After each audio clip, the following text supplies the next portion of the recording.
അപ്പോൾ ഈ transformer light of ചെയ്തിട്ട് അവർ എല്ലാവരെയും കൂടെ വെട്ടി. അപ്പോൾ വീട്ടിലൊക്കെ അറിയിച്ചു, ആൾ തീർന്നു എന്ന് പറഞ്ഞ് അറിയിച്ച് മെഡിക്കൽ ടെസ്റ്റിൽ ഏകദേശം 3 ദിവസം കഴിഞ്ഞാൽ ബോധം വന്നത്. 20 ദിവസം ട്രീറ്റ്മെൻറ്റ് ഉണ്ടായിരുന്നു.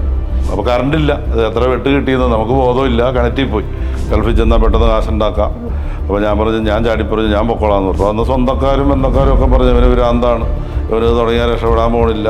വിറ്റ് പോകാതെ നമുക്ക് നമ്മുടെ ഗോഡൗണും നമ്മുടെ വീട്ടിലും വെച്ച് ഫുള്ളായിട്ട് നമ്മൾ ഉസ്താദിനെ കൊണ്ടൊന്ന് മന്ത്രിച്ച് നിന്ന് വിറ്റ് പോകാനായിട്ട്. കാരണം അന്നത്തെ അനുഭവം എന്ന് വെച്ചാൽ അന്നൊക്കെ പൈസയ്ക്ക് ഭയങ്കര ബുദ്ധിമുട്ടാണ്. റോ മെറ്റീരിയൽ മേടിക്കൽ, അതിനുള്ള സാധനങ്ങൾ മേടിക്കൽ. അന്നൊന്നും ഈ ബാങ്ക് ലോൺ തരില്ല. ഇപ്പോഴത്തെ കുട്ടികൾക്കെന്ന് വെച്ചാൽ കംഫർട്ട് സോണിൽ ജീവിക്കാൻ അവർക്ക് ആഗ്രഹം.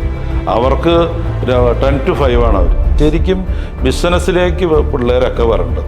വൈഫിൻ്റെ സപ്പോർട്ടാണ് ബിസിനസ്സിൽ ഏറ്റവും വലിയ കാര്യം. അപ്പോൾ തന്നെ ആകാശം മുട്ട വളരെ ഏറ്റവും നല്ല ഫുഡ് ഇൻഡസ്ട്രിയാണ്.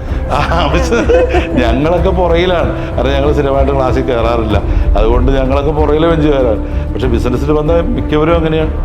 കാരണം ഞങ്ങൾക്ക് ജീവിതം ഒരുപാട് ഞങ്ങളെ പഠിപ്പിച്ചു ജീവിതം.